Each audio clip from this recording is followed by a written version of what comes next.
Hi hello guys welcome back to Aadya colourful. ನಾನು Suma. Friends, ಇವತ್ತಿನ ವಿಡಿಯೋದಲ್ಲಿ ನಾನೊಂದು ಬಿಸ್ಕೆಟ್ ರೆಸಿಪಿಯನ್ನು ಶೇರ್ ಮಾಡ್ತಾ ಇದ್ದೀನಿ. ಕೆಲವೇ ನಿಮಿಷಗಳಲ್ಲಿ ಖಾರವಾದ ಬಿಸ್ಕೆಟ್ನ ಸುಲಭವಾಗಿ ತಯಾರಿಸಿ ನೋಡಿ. ಖಂಡಿತವಾಗ್ಲೂ ತುಂಬಾ ಈಸಿಯಾಗಿ ಮಾಡ್ಕೊಳ್ಳುವಂತಹ ಒಂದು ಖಾರವಾದ ಬಿಸ್ಕೆಟ್ನ ಇವತ್ತಿನ ವಿಡಿಯೋದಲ್ಲಿ ತಿಳಿಸ್ಕೊಡ್ತಾ ಇದ್ದೀನಿ.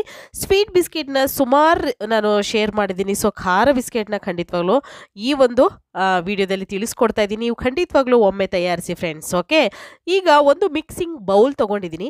ಇದಕ್ಕೆ ಒಂದು 1/4 ಕಪ್ ಆಗೋಷ್ಟು ನಾನು ಎಣ್ಣೆಯನ್ನು ಬಿಸಿ ಮಾಡಿ ಹಾಕ್ಕೊಳ್ತಾ ಇದ್ದೀನಿ. ಬಿಸಿ ಇರಬೇಕು, ತುಂಬಾ ಬಿಸಿ ಇರಬೇಕು. ಆ ಒಂದು ಎಣ್ಣೆಯನ್ನು 1/4 ಕಪ್ ಆಗೋಷ್ಟು ಹಾಕ್ಕೊಂಡಿದ್ದೀನಿ. ನಂತರ ಅದಕ್ಕೆ ಒಂದು ಅರ್ಧ ಕಪ್ ಆಗುವಷ್ಟು ಸಕ್ಕರೆ ಪುಡಿಯನ್ನು ಹಾಕ್ಕೊಳ್ತಾ ಇದ್ದೀನಿ. ಸಕ್ಕರೆ ಪುಡಿಯನ್ನು ಹಾಕಿ ಒಂದ್ಸಲ ಇದನ್ನು ಚೆನ್ನಾಗಿ ಮಿಕ್ಸ್ ಮಾಡ್ಕೊಳ್ಳೋಣ. ಫ್ರೆಂಡ್ಸ್, ನೀವೇನಾದರೂ ಫಸ್ಟ್ ಟೈಮ್ ನನ್ನ ಚಾನಲ್ಗೆ ವಿಸಿಟ್ ಮಾಡಿದರೆ ಪ್ಲೀಸ್ ಚಾನಲ್ನ ಸಬ್ಸ್ಕ್ರೈಬ್ ಮಾಡ್ಕೊಳ್ಳಿ, ಹಾಗೆ ಲೈಕ್ ಮಾಡಿ ಮತ್ತು ಹೆಚ್ಚೆಚ್ಚು ಶೇರ್ ಮಾಡಿ ಫ್ರೆಂಡ್ಸ್. ಈಗ ಎಣ್ಣೆಯಲ್ಲಿ ಸಕ್ಕರೆಯ ಒಂದು ಪೌಡರು ಪೂರ್ತಿಯಾಗಿ ಕರಗಿದೆ. ಸೊ ಸಕ್ಕರೆಯನ್ನು ಹಾಕ್ಕೊಳ್ಬೋದು, ಪೌಡರೇ ಹಾಕಬೇಕು ಅಂತ ಇಲ್ಲ. ಸಕ್ಕರೆ ಪೌಡರ್ನ ಹಾಕಿದ್ರೆ ಬೇಗ ಕರಗೋದಿಲ್ಲ ಸಕ್ಕರೆ, ಅದಕ್ಕೋಸ್ಕರ ಸಕ್ಕರೆ ಪೌಡರ್ನ ಮಾಡಿಕೊಂಡು ಹಾಕ್ಕೊಂಡಿದ್ದೀನಿ. ನಂತರ ಒಂದು ಅರ್ಧ ಸ್ಪೂನ್ ಆಗುವಷ್ಟು ನಾವಿಲ್ಲಿ ಉಪ್ಪನ್ನು ಸೇರಿಸ್ಕೊಂಡು, ಸೊ ನೀವು ರುಚಿಗೆ ತಕ್ಕಷ್ಟು ಉಪ್ಪನ್ನು ಸೇರಿಸ್ಕೊಳ್ಳಿ. ನಾನೊಂದು ಅರ್ಧ ಸ್ಪೂನ್ ಆಗುವಷ್ಟು ಉಪ್ಪನ್ನು ಹಾಕ್ಕೊಂಡಿದ್ದೀನಿ, ಬೇಕಾಗಬಹುದು ಅಂತ ಹೇಳಿ. ಈಗ ಇದಕ್ಕೆ ಹಿಟ್ಟನ್ನು ಸೇರಿಸ್ಕೊಳ್ಳೋಣ. ನಾನಿಲ್ಲಿ ಮೈದಾ ಹಿಟ್ಟನ್ನು ಹಾಕ್ಕೊಳ್ತಾ ಇದ್ದೀನಿ. ಸೊ ನೀವು ಬೇಕು ಅಂದರೆ ಗೋಧಿ ಹಿಟ್ಟಲ್ಲೂ ಕೂಡ ಹಾಕ್ಕೊಳ್ಬೋದು, ಗೋಧಿ ಹಿಟ್ಟಲ್ಲೂ ಕೂಡ ಈ ಒಂದು ರೆಸಿಪಿಯನ್ನು ತಯಾರಿಸ್ಕೊಳ್ಬೋದು. ನಾನು 2 ಕಪ್ಪು ಎಲ್ಲ ಒಂದು ಇಂಗ್ರೀಡಿಯೆಂಟ್ಸ್ನು ಕೂಡ 1 ಕಪ್ಪಿನ ಅಳತೆಯಲ್ಲಿ ಮೆಜರ್ಮೆಂಟ್ ಮಾಡಿಕೊಂಡು ತಗೊಳ್ತಾ ಇದ್ದೀನಿ. 2 ಕಪ್ಪು ಮೈದಾ ಹಿಟ್ಟನ್ನು ಹಾಕ್ಕೊಂಡಿದ್ದೀನಿ. ನಂತರ 1 ಹಸಿರು ಮೆಣಸಿನ್ಕಾಯಿನ ಸಣ್ಣದಾಗಿ ಕಟ್ ಮಾಡಿ ಹಾಕ್ಕೊಂಡಿದ್ದೀನಿ. ನಿಮಗೆ ಖಾರವಾಗಿ ಬೇಕು ಅಂದರೆ ಇನ್ನೂ 1 ಮೆಣಸಿನ್ಕಾಯಿನ ಹಾಕ್ಕೊಳ್ಬೋದು. ನಂತರ ಸ್ವಲ್ಪ ಒಂದು 10 ಎಲೆ ಕರಿಬೇವನ್ನು ಸಣ್ಣದಾಗಿ ಕಟ್ ಮಾಡಿ ಹಾಕ್ಕೊಂಡಿದ್ದೀನಿ. ನಂತರ ಕಲಾಂಜಿ ಬರುತ್ತೆ, ಸೊ ಕಪ್ಪು ಎಳ್ಳನ್ನು ಕೂಡ ಉಪಯೋಗಿಸ್ಬೋದು. ಸೊ ಕಲಾಂಜಿಯನ್ನು ಒಂದು ಅರ್ಧ ಸ್ಪೂನ್ ಆಗುವಷ್ಟು ಹಾಕ್ಕೊಂಡಿದ್ದೀನಿ ನಾನು. ತುಂಬಾ ಟೇಸ್ಟಿಯಾಗಿ ಬರುವಂತಹ ಬಿಸ್ಕೆಟ್ ಇದು. ಸೊ ಇಲ್ಲ ಅನ್ನೋದಾದರೆ ನೀವು ಸ್ಕಿಪ್ ಕೂಡ ಮಾಡ್ಬೋದು ಇದನ್ನು. ನಂತರ 1 ಸ್ಪೂನ್ ಆಗುವಷ್ಟು ನಾನು ರೆಡ್ ಚಿಲ್ಲಿ ಫ್ಲೆಕ್ಸನ್ನು ಹಾಕ್ಕೊಳ್ತಾ ಇದ್ದೀನಿ. ಸೊ ಇದು ಜಾಸ್ತಿ ಪೌಡರ್ ಅಲ್ಲ, ಇದನ್ನು ತರಿಯಾಗಿ ಒಣಮೆಣಸಿನ್ಕಾಯಿನ ಮಾಡಿಕೊಂಡ್ರೆ ನಮಗೆ ಚಿಲ್ಲಿ ಫ್ಲೆಕ್ಸ್ ರೆಡಿ ಆಗುತ್ತೆ. ಸೊ ಅಂಗಡಿಲೂ ಕೂಡ ಸಿಗುತ್ತೆ, ತಂದು ಕೂಡ ನೀವು ಉಪಯೋಗಿಸ್ಬೋದು. ನಂತರ ಸ್ವಲ್ಪ ಅಡುಗೆ ಅರಿಶಿನ ಹಾಕ್ಕೊಳ್ತಾ ಇದ್ದೀನಿ, ಸ್ವಲ್ಪ ಜಾಸ್ತಿ ಬೇಡ.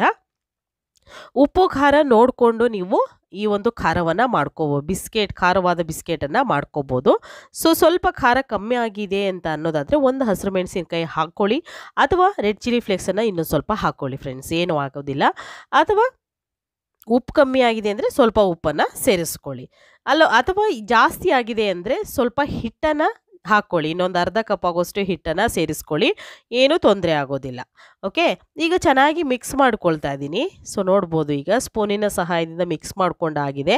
ನಂತರ ಕೈಯಲ್ಲಿ ಇದನ್ನು ಮಿಕ್ಸ್ ಮಾಡ್ಕೊಳ್ಳೋಣ. ನೀಟಾಗಿ ಎಲ್ಲದೂ ಕೂಡ ಚೆನ್ನಾಗಿ ಮಿಕ್ಸ್ ಆಗಬೇಕು. ಅಲ್ಲಿವರೆಗೂ ಇದನ್ನು ಖಾರ ಬಿಸ್ಕೆಟ್ಸ್ನ ನಾವು ರೆಡಿ ಮಾಡ್ಕೊಳ್ಳೋದಕ್ಕೆ ಮಾಡ್ಕೊಂಡಿರುವಂಥ ಮಿಶ್ರಣ ಮಿಕ್ಸ್ ಮಾಡ್ಕೊಳ್ತಾ ಇದ್ದೀನಿ.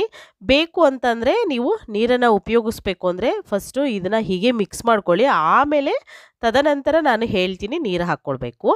ಈಗ 1/4 ಟೀ ಸ್ಪೂನ್ ಆಗುವಷ್ಟು, ನೋಡಿ ಜಾಸ್ತಿ ಬೇಡ, 1/4 ಟೀ ಸ್ಪೂನ್ ಆಗುವಷ್ಟು ಬೇಕಿಂಗ್ ಸೋಡಾ ಅಲ್ಲ, ಬೇಕಿಂಗ್ ಪೌಡರನ್ನು ಹಾಕ್ಕೊಂಡಿದ್ದೀನಿ. ನಾವು ಕೇಕ್ ಮಾಡೋದಕ್ಕೆಲ್ಲ ಉಪಯೋಗಿಸ್ತೀವಲ್ವ, ಅದು ಬೇಕಿಂಗ್ ಪೌಡರ್. ಸೊ ಇಲ್ಲ ಅನ್ನೋದಾದರೆ ಸೋಡಾನೇ ಉಪಯೋಗಿಸಿ, ಏನೂ ತೊಂದರೆ ಇಲ್ಲ. ಓಕೆ, ಸೊ ಅದಕ್ಕೆ ಸ್ವಲ್ಪ ಹಾಲು ಹಾಕ್ಕೊಂಡಿದ್ದೀನಿ.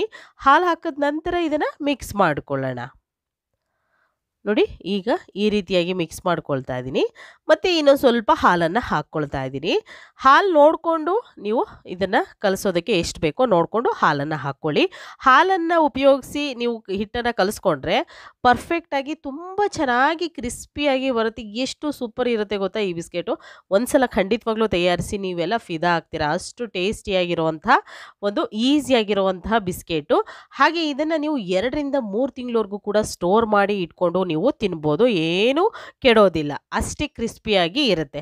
ನಂತರ ನೋಡಿ, ಈಗ ಹಿಟ್ಟನ್ನು ನಾನು ಒಂದು ಮಣೆಗೆ ಇಟ್ಕೊಂಡು ಅದಕ್ಕೆ ಎಣ್ಣೆ ಹಚ್ಚಿ ಈಗ ಇದನ್ನು ಲಟ್ಟಿಸ್ಕೊಳ್ತೀನಿ. ತೀರಾ ದಪ್ಪಗೂ ಲಟ್ಟಿಸ್ಬಾರ್ದು, ಹಾಗೆ ತೀರಾ ತೆಳ್ಳಗೂ ಕೂಡ ಇರಬಾರ್ದು. ಮೀಡಿಯಮ್ ಆಗಿ ನಾವು ಲಟ್ಟಿಸ್ಕೊಳ್ಳೋಣ. ನೀವು ಎಲ್ಲ ಮಸಾಲೆಗಳನ್ನು ಹಾಕ್ಕೊಳ್ಬೋದು. ನಿಮ್ಗೆ ಯಾವ ಫ್ಲೇವರ್ ಇಷ್ಟ ಆಗುತ್ತಲ್ಲ ಆ ಮಸಾಲೆಗಳನ್ನು ಎಲ್ಲದನ್ನು ಕೂಡ ಆ್ಯಡ್ ಮಾಡ್ಕೋಬೋದು. ಸೊ ಈಗ ನಾನು ಈ ರೀತಿಯಾಗಿ ಲಟ್ಟಿಸ್ಕೊಳ್ತಾ ಇದ್ದೀನಿ, ನೋಡ್ತಾ ಇದ್ದೀರಲ್ಲ. ಈ ರೀತಿ ಬಿಸ್ಕೆಟು ಎಷ್ಟು ದಪ್ಪ ಬರುತ್ತೆ ನೋಡಿಕೊಂಡು ನೀವು ಮಾಡ್ಕೊಳ್ಳಿ.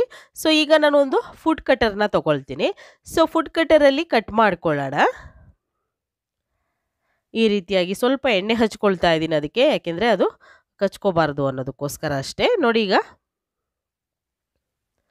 ಈ ರೀತಿಯಾಗಿ ನೀಟಾಗಿ ಕಟ್ ಆಗುತ್ತೆ, ನೋಡ್ತಾ ಇದ್ದೀರಲ್ಲ, ಈ ರೀತಿ ಕಟ್ ಆಗುತ್ತೆ. ಸೊ ನಿಧಾನವಾಗಿ ಒಂದೊಂದಾಗಿ ಎಲ್ಲದನ್ನು ಕೂಡ ಕಟ್ ಮಾಡಿ ತಗೊಳ್ಳೋಣ. ಹೀಗೆ ನಾನು ಎಲ್ಲದನ್ನು ಕೂಡ ಕಟ್ ಮಾಡ್ಕೊಂಡಿದ್ದೀನಿ ಈಗ. ಸೊ ಈಗ ಸೈಡಲ್ಲಿರುವಂತಹ ಒಂದು ಹಿಟ್ಟನ್ನು ನೀಟಾಗಿ ತೆಗೆದಿಟ್ಕೊಂಡ್ಬಿಡೋಣ. ನೋಡಿ ಈಗ ಒಂದು ಬಿಸ್ಕೆಟ್ಸ್ನ ತೆಗೆದು ತೋರಿಸ್ತೀನಿ ಎಷ್ಟು ದಪ್ಪ ಬಂದಿದೆ ಅಂತ. ನೋಡ್ತಾ ಇದ್ದೀರಲ್ಲ, ಖಾರ ಬಿಸ್ಕೆಟು ತುಂಬಾ ಪರ್ಫೆಕ್ಟಾಗಿ ಬಂದಿದೆ ಫ್ರೆಂಡ್ಸ್. ಖಂಡಿತವಾಗ್ಲೂ ನೀವು ಯಾವುದೇ ರೀತಿ ಕೆಟ್ಟೋಗುವಂಥ ಚಾನ್ಸಸ್ ಅಂತೂ ಇಲ್ಲವೇ ಇಲ್ಲ, ನನ್ನ ರೆಸಿಪಿಗಳಲ್ಲಂತೂ ಇಲ್ಲವೇ ಇಲ್ಲ. ಯಾಕೆ ಅಂತಂದರೆ ನಾನು ಅದು ಪರ್ಫೆಕ್ಟಾಗಿ ಬಂದರೆ ಅಷ್ಟೇ ನಾನು ನಿಮ್ಮ ಜೊತೆ ಶೇರ್ ಮಾಡ್ಕೊಳ್ಳೋದು. ಸೊ ಖಂಡಿತವಾಗ್ಲೂ ಖಾರ ಬಿಸ್ಕೆಟ್ನ ಸುಮಾರು ಸಲ ನಾನು ಟ್ರೈ ಮಾಡಿದ್ದೀನಿ, ತುಂಬ ಚೆನ್ನಾಗಿ ಬಂದಿದೆ. ನೀವು ಕೂಡ ಮನೆಯಲ್ಲಿ ತಯಾರಿಸ್ಬೋದು ಯಾವುದೇ ಭಯ ಇಲ್ಲದೆ.